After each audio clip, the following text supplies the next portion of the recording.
Bismillahirrahmanirrahim. Walaqad makkannakum, dan sungguh aku telah tempatkan kalian fil ardi, di bumi, wahai anak Adam. Wa ja'alna, dan kami jadikan lakum untuk kalian fiha, di bumi, di dalam bumi, ma'ayisyah, asbab-asbab kehidupan. Diberi makanan-makanan, sudah disiapkan sapi, siapkan kambing, siapkan kelinci, siapkan ayam. Masya Allah, hidup di dunia sudah disiapkan semuanya makanan. Siapkan juga apa saja bisa dimakan. Daun-daun pun bisa dimakan, bayam dimakan, bahkan bonggol pisang pun dimakan, kentut pisang juga dimakan, bisa dimakan. Tahu kentut pisang itu apa nih? Bunganya itu loh. Nama bahasa Jawanya entut itu. Nah, itu ya apa aja bisa dimakan, masya Allah. Bambu juga bisa dimakan yang masih muda. Siapkan semuanya.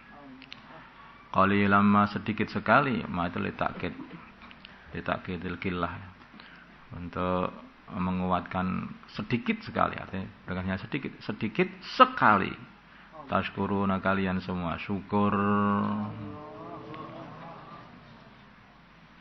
Ini ya betul. Jarang orang itu yang bisa mensyukuri setiap nikmat yang diberikan oleh Allah kepadanya. Harusnya setiap nikmat, sampai nikmat yang berupa air, walaupun itu satu teguk, itu juga nikmat dari Allah. Air putih aja itu juga nikmat dari Allah. Bahkan udara yang kamu hirup itu nikmat dari Allah. Jantung yang tidak pernah kamu syukuri itu berdetak terus menerus, padahal itu nikmat dari Allah. Nanti kalau sudah nyiset baru faham, ini nikmat betul. Walaqad khalaqnakum, dan sungguh kami ciptakan kalian semuanya. Maksudnya bapak kalian semuanya. Tsumma sawwarnakum, kemudian kami gambar kalian, yaitu bapak kalian, bentuk menjadi seorang manusia. Tsumma qulna, atau kalian gambar, bentuk menjadi seorang manusia ketika masih di dalam tubuhnya Nabi Adam, benih yang ada di dalam tubuhnya Nabi Adam. Tsumma qulna, kemudian kami berkata lil malaikati, kepada para malaikat, usjudu, sujudlah kalian semua, li Adam, kepada Nabi Adam, kepada Adam. Ya, sujud ini kata para ulama itu adalah sujudnya adalah sujud menunduk gitu saja, inhina saja, hanya menunduk, sujud penghormatan. Kalau sudah begitu ya tidak ada khilaf sama sekali. Seperti sujudnya ikhwatu Yusuf dan bapaknya dan ibunya kepada Nabi Yusuf, itu adalah sujud inhina juga, yaitu hanya menunduk begitu saja sebagai penghormatan. Ini juga adat-adat sebagian daerah juga masih untuk menghormati, monggo nunduk. Ada penghormatan sebagian daerah. Seperti itu. Kalau diganti sama Islam dengan assalamualaikum, waalaikumsalam, penghormatan. Fasajadu, maka sujudlah para malaikat, illa iblis, kecuali iblis. Iblis ini adalah bapaknya para jin, tetapi iblis ini berkumpul dengan para malaikat di langit sana. Lam yakun tidak ada iblis itu minas sajidin, termasuk golongannya orang-orang yang sujud, para malaikat yang sujud. Ini ada orang yang iskal, kan yang diperintah malaikat, iblis kan enggak diperintah, yang enggak sujud ya enggak apa-apa, atau seharusnya itu enggak. Itu yang diperintah itu semuanya. Para malaikat diperintah untuk sujud, iblis pun juga diperintah untuk sujud. Buktinya ayat berikutnya ini.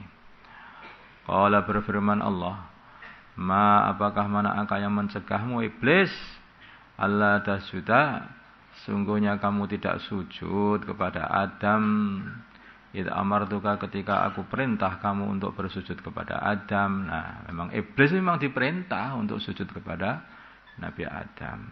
Dan dia juga tahu dia diperintah itu. Qala iblis berkata, ana aku khairun adalah lebih baik minhu daripada Adam.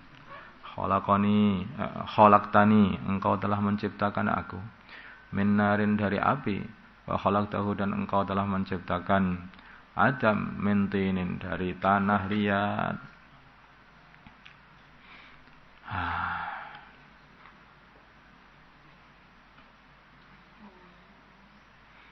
Di sini kita pahami ya. Jadi penyebabnya orang itu tidak taat kepada perintah Allah itu adalah kesombongan. Makanya orang paling sombong itu siapa? Ya orang kafir. Orang kafir orang paling sombong sekali. Diperintah sama yang menciptakan, yang memberi makan, yang memberi minum, yang memberi kehidupan, yang memberi kesehatan.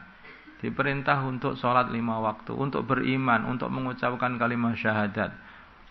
Itu saja tidak mau. Untuk mengatakan Tuhanku Allah, ini enggak mau. Ya sombong-sombongnya manusia. Wong iblis saja enggak seperti itu loh. Iblis ya tahu Tuhannya Gusti Allah loh. Salahnya itu tidak mau sujud sama Nabi Adam. Tapi orang kafir itu malah enggak mau mengakui Gusti Allah sebagai Tuhannya. Lalu ini malah repot lagi ini. Qala fahbit minha, qala bersabda qala berfirman Allah, fahbit maka turunlah kamu minha dari langit atau dari surga. Fama yakunu maka tidak ada laka bagi kamu antatacabbara untuk bertakabur menyombongkan diri fiha di langit atau di surga. Fakhruj maka keluarlah kamu wahai iblis, innaka sungguhnya kamu itu minas saghirin termasuk golongannya orang-orang yang hina dina. Ya, orang itu kalau sudah dihinakan oleh Allah maka ya hina betul. Siapa yang paling hina? Orang yang paling sombong. Orang itu sombong itu hasilnya apa? Kehinaan. Sebagian kalau tawadhu hasilnya apa? Kemuliaan. Man tawadhu'a lillah. Jadi orang itu yang tawadhu akan dimuliakan Allah Subhanahu wa taala.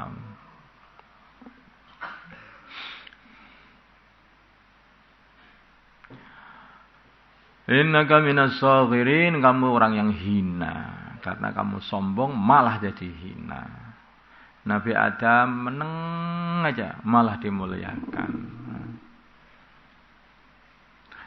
Qala berfirman Allah, qala berkata iblis, angdirni kasihlah tempo aku wahai Tuhanku ila yaumi yub'atsun sampai hari kebangkitan, sampai hari manusia dibangkitkan. Qala bermaksudnya ini sampai hari kiamat, yaitu waktu tiupan pertama. Qala sungguhnya innaka sungguhnya, qala bersabda berfirman Allah Subhanahu wa taala, innaka sungguhnya kamu minal mungdarin termasuk orang yang akan diakhirkan kematiannya. Ini sebagian ayat adalah ila yaumil waqtil ma'lum, sampai hari waktu yang telah ditentukan, yaitu peniupan sangkakala pertama ketika semua manusia mati semuanya itu loh. Itu iblis baru mati waktu itu. Jadi iblis itu pengalamannya itu sangat ribu-ribu tahun, juta-juta tahun sebelum Nabi Adam diciptakan sudah hidup, sampai Nabi Adam wafat, sampai ngelewati zaman Nabi Nuh, zaman Nabi Musa, zaman baginda Nabi, sampai dia mati pada nafkhatul ula. Tiupan sangkakala yang pertama itu baru mati. Makanya itu sangat pengalaman. Musuh kita ini sangat pengalaman. Enggak bisa kamu buat dengan tidar tidur begitu saja, enggak bisa. Ini sangat berpengalaman. Makanya baginda Nabi itu sangat waspada, sangat waspada. Apa saja itu, dikit saja itu langsung beliau itu benahi, sedikit benahi. Ini di kalangan masyarakat ini ada yang kurang pas, langsung dibenahi. Ini kalau nggak dibenahi, wah itu jadi permulaan kehancurannya umat. Diteruskan sama iblis, karena itu terus iblis berusaha. Pengalamannya itu tinggi sekali. Dulu asalnya perkara yang remeh saja loh, permasalahan Nabi Adam diturunkan dari surga itu. Yaitu permasalahannya makan buah itu saja yang dilarang oleh Allah. Maka jangan sampai kamu itu perkara yang dilarang oleh Allah. Dulu kakekmu pernah makan perkara yang dilarang oleh Allah untuk dimakannya, akhirnya turun dari surga ke bumi. Takutnya ini kita sudah di dunia masih makan perkara yang dilarang oleh Allah. Apa itu? Ya barang-barang yang mungkin dihasilkan dari riba. Riba dimakan, babi dimakan, anjing dimakan. Mungkin itu masih gak apa-apa. Kalau riba perasaannya halal aja. Wong ini telo kok ini. Wong ini daging sapi. Nah iya. Tapi duitmu itu duit riba. Itu juga adalah hasil riba. Ya, kalau di surga diusirnya ke dunia. Lah kalau di dunia diusirnya kemana? Ya ke neraka. Nggak ada di bawah dunia lagi, nggak ada. Bawahnya lagi neraka.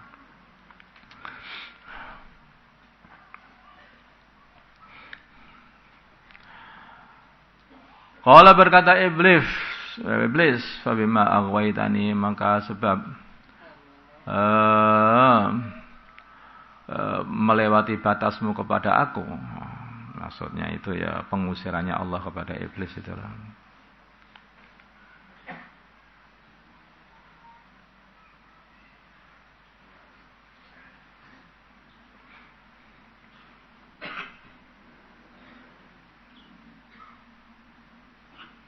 Karena dia itu merasa sebab aku nggak mau sujud sama Adam aja kok aku ini kok terus diusir, disuruh turun dari langit atau dari surga.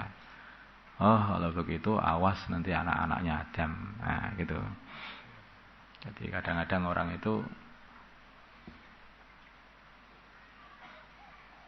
berbuat salah. Perasaan itu saudaranya itu yang membuat ini, yang gara-gara aku dimarahi kok temanku itu loh, dia melaporkan kok, awas nanti temanku nanti lain begini, dikira melaporkan. Dia dilaporkan itu supaya jadi baik. Seumpama iblis itu terus jadi baik, ditegur sama Allah jadi baik, wis tak sujud nanti jadi selesai tuh masalah. Enggak, dia itu enggak, malah menyombongkan diri. Setelah malah terus diusir, ketika diusir malah tambah lagi. Oh enggak terima aku. Ini gara-gara Adam, awas anak turunnya. Nah, malah ternyata sifat iblis itu ya karena yang menggoda manusia itu ya iblis. Makanya sifat iblis itu akan menurun kepada orang-orang yang mengikuti iblis. Suka hasad. Yang mengikuti iblis itu. Jadi sifat aslinya itu hasad. Makanya orang itu kalau hasad, keburukan itu kalau disebabkan satu hasad, maka itu tidak bisa diobati.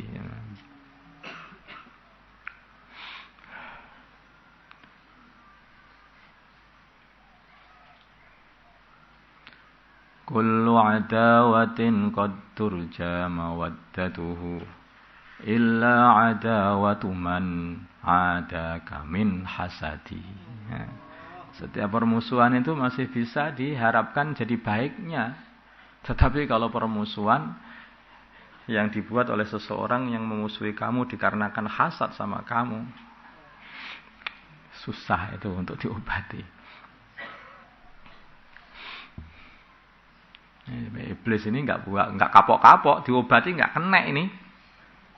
Sampai hari kiamat malahan.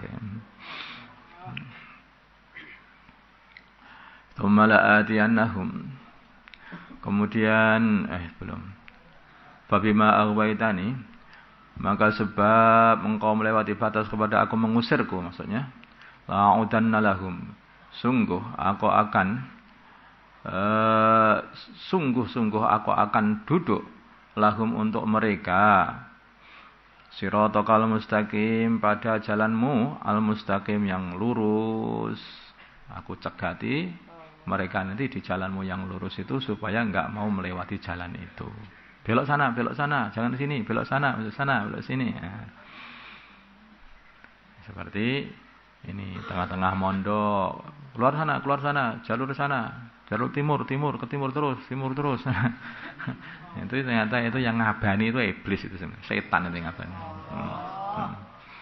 Itu. Bukan di sini kamarmu, sana. Mana itu? Sana itu kontrakan.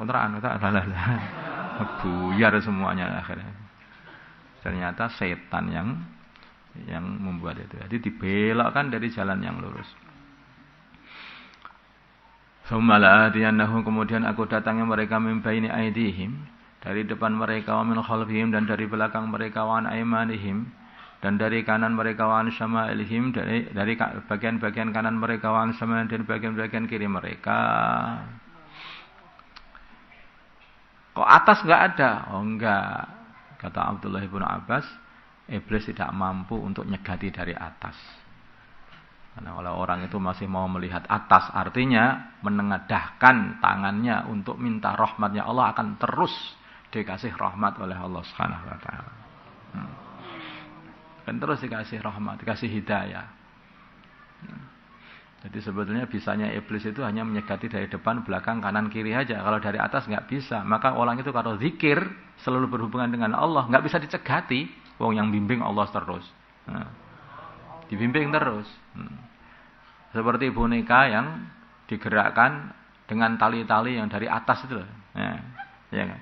Kalau masih digerakkan terus dari atas, siapa yang bisa menghalang-halangi? Ya yang menggerakkan sama yang atas. Tetapi kalau sudah putus benangnya, ya enggak bisa bergerak. Itu langsung mbuh mlayu dhewe-dhewe ning kono kan. Ya seperti itu. Maka yang dari atas itu dia tidak mampu. Selagi orang itu masih ingat Allah, hubungan dengan Allah, hubungan dengan langit, maka dia tidak akan dapat dibelokkan oleh iblis. Tidak dapat ditarik ke kanan, ke kiri, ke depan, belakang, semua enggak bisa. Tapi kalau tidak berhubungan dengan atas, mau berhubungan mana? Depannya setan. Belakangnya setan. Kanannya demit. Kirinya genderuwo. Repot, sudah nggak bisa. Itu mau kemana lagi? Yang bisa menyelamatkan dari hanya Allah Subhanahu wa taala. Kalau mau berdoa, minta hidayah ya terus. Makanya kalau kita itu sholat ya doa, ihdinas siratal mustaqim, siratal ladzina an'amta 'alaihim. Wala tajidu, dan engkau tidak akan dapati aksarahum, kebanyakan mereka syakirin, sebagai orang-orang yang syukur, yaitu beriman. Qala, berfirman Allah, ukhruj, keluarlah kamu, minha, dari langit atau dari surga, madmuman, dalam keadaan hina, atau madmum itu di sini itu adalah dicela, ya. Madmuman dalam keadaan dicela, dimarahi oleh Allah, dikutuk oleh Allah. Madkhuran, lagi dijauhkan dari rahmatnya Allah. Ketika dia itu sudah berniat untuk berbuat jahat kepada anak cucu Nabi Adam alaihissalam, maka dia pengennya semua anak cucu Nabi Adam tidak mendapat rahmatnya Allah, jauh dari jalannya Allah. Justru dia sendiri yang dijauhkan dari rahmatnya Allah. Madkhuran. Kamu itu terlaknat, kamu itu dijauhkan dari rahmatnya Allah. Kamu pengen menjauhkan orang dari rahmatnya Allah, dari hidayah, kamu yang paling tidak dapat hidayah.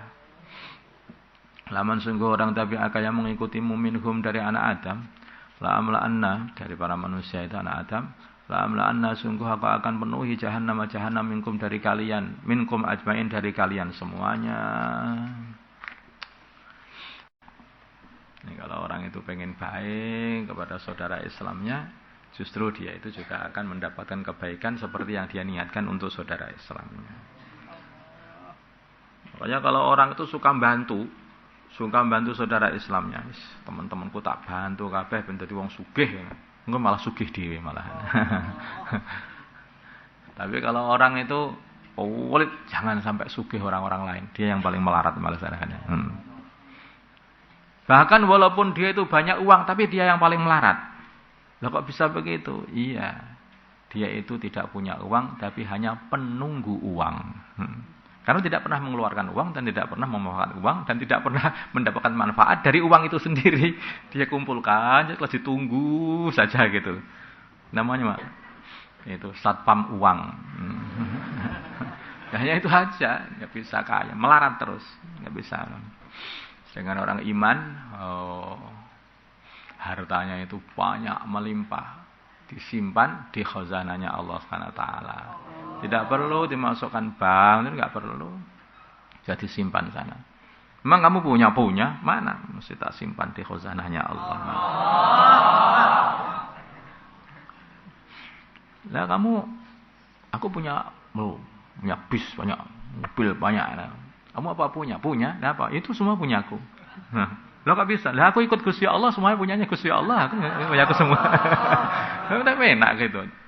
Memangnya itu punyamu? Iya, itu saya beli, bukan kamu itu hanya sebagai buruh saja untuk beli benda-benda yang kamu anggap berharga itu, padahal kamu tidak pernah punya. Coba kamu makan itu kendaraanmu, kamu enggak ada. Nah itu juga memang kamu 24 jam di kendaraanmu? Tidak juga. Kebanyakan juga kamu tinggalkan itu. Itu rumahmu yang kamu bangun hebat-hebat itu. Apa kamu di situ terus? Enggak. Kamu lama-lama di situ enggak kerasan, kamu tinggalkan. Nah, juga seperti itu. Kalaupun tidak mau meninggalkan, suatu hari mesti meninggalkan juga. Kan juga begitu. Nanti kalau dipikir raja orang itu ya aneh. Itu semuanya itu ngaku-ngaku saja. Kalau memang kepunyaannya, mestinya harus dibawa ketika hidup dan ketika mati dan ketika di akhirat. Kan enggak ternyata. Nah, kalau memang kepunyaannya, mestinya hanya dibawa di mana saja. Ternyata yang dibawa itu hanya apa yang dia makan yang sudah masuk dalam perutnya dan apa yang dia sedang pakai, yang dia pakai di jalan-jalan itu saja. Semuanya itu bukan kepunyaannya. Yang di rumah itu enggak tahu kepunyaan siapa. Pakaian yang di rumah, yang di lemari itu pakaian siapa? Ya enggak tahu itu. Nah, paling masuk lelangan. Allahumma shalli ala sayyidina Muhammad wa ala sayyidina Muhammad wa ala sayyidina Ibrahim wa ala sayyidina Ibrahim wa ala sayyidina Muhammad. Allahumma arhamna sayyidina Muhammad. Allahumma ighfir lana sayyidina Muhammad. Allahumma aslih sayyidina Muhammad. Alif baina qulubihim sayyidina Muhammad. Allahumma ansur ummat sayyidina Muhammad. Allahumma ansur sultanan nasira. Sallallahu alaihi sayyidina Muhammad nabiyil ummi wa ala alihi wasallam. Alhamdulillah.